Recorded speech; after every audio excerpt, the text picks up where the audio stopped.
तंत्रज्ञानाचे फायदे व तोटे मराठी निबंध। 21व्या शतकातील माहिती तंत्रज्ञान आयटी ही क्रांती केवळ तंत्रज्ञानातील उडी नसून मानवी समाजरचनेचा पुनर्घटना करणारी शक्ती आहे। संगणक, इंटरनेट, सॉफ्टवेअर आणि डिजिटल नेटवर्क्सच्या माध्यमातून माहितीचा अविचार प्रवाह, प्रक्रिया आणि वापर हे या क्षेत्राचे केंद्रबिंदू आहे। पण प्रत्येक सिक्क्याच्या दोन बाजू असतात। आयटीचे फायदे आणि तोटे या दोन्ही अंगांना समजून घेणे गरजेचे आहे। ईमेल, व्हिडिओ कॉल, सोशल मीडियाद्वारे जगभरातील लोकांशी झपाट्याने संवाद साधता येतो। व्यवसाय, शिक्षण, कुटुंबीय संबंधांना नवी दिशा मिळाली। Cloud computing, data analytics, automation, software यामुळे उद्योगांमध्ये उत्पादकता वाढली। दूरस्थ काम, वर्क फ्रॉम होम आणि डिजिटल सहयोगाने प्लॅटफॉर्म्स जसे की गुगल वर्कस्पेस यांनी कार्यसंस्कृतीची क्रांती केली। ऑनलाईन कोर्सेस, डिजिटल लायब्ररी, शैक्षणिक ॲप्स याद्वारे ज्ञान सर्वांगीण आणि सर्वसुलभ झाले। व्हर्च्युअल लॅब, सिम्युलेशन्स, प्रयोगशाळेच्या मर्यादा संपुष्टात आल्या। E health records, telemedicine, IoT आधारित उपकरणांद्वारे रुग्णांचे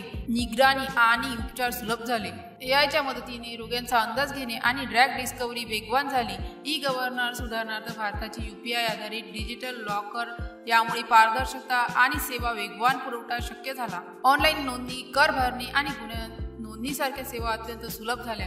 हॅकिंग, डेटा ब्रीच, रॅन्समवेअर हल्ल्यामुळे वैयक्तिक आणि राष्ट्रीय सुरक्षेला धोक्यात येते। वैयक्तिक माहितीची गैरवापर, फेक न्यूज आणि ऑनलाईन फसवणूक यांना बळ मिळाली आहे। ऑटोमेशन आणि AI मुळे पारंपरिक नोकऱ्यांचे विस्थापन होत आहे। उदाहरणार्थ फॅक्टरी कामगार, डेटा एंट्री ऑपरेटर्स। डिजिटल विभाजनामुळे तंत्रज्ञानापुढे मागे राहिलेल्या लोकांना आर्थिक असमानतेचा सामना करावा लागतो। सोशल मीडियाच्या अवास्तव तुलना, सायबर बुलिंग आणि स्क्रीनच्या अतिवापरामुळे तणाव, अपवाद वाढत आहे। माहितीचा भरमसाठ प्रवाह, इन्फॉर्मेशन ओव्हरलोड मानसिक थकवा आणि एकाग्रतेची कमतरता निर्माण करतो।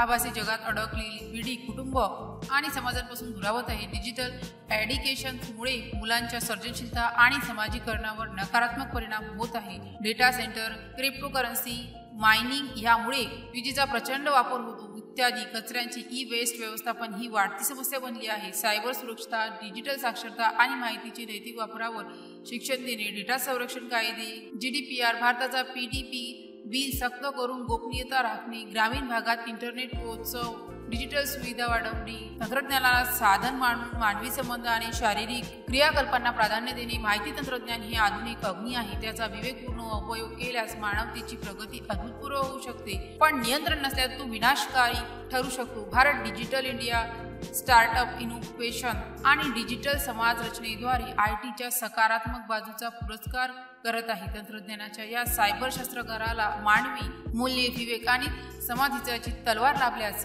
आपण त्याचा पूर्ण सक्षमतेचा उपयोग करू शकू। तंत्रज्ञानाने मानवाला सुपरमॅन बनवावे, पण त्याची माणुसकी कधीही हरवू नये। जर या पोस्टशी संबंधित काही गोंधळ असेल किंवा आपल्याला अशा कोणत्याही विषयाची माहिती हवी असेल तर कृपया खालील दिलेल्या कमेंट बॉक्सद्वारे आपले प्रश्न आम्हाला विचारू शकता। या पोस्टशी संबंधित आणखीन काही प्रश्न असतील आपण आम्हाला ते देखील सांगू शकता की आम्ही त्या समस्या नक्कीच सोडवू।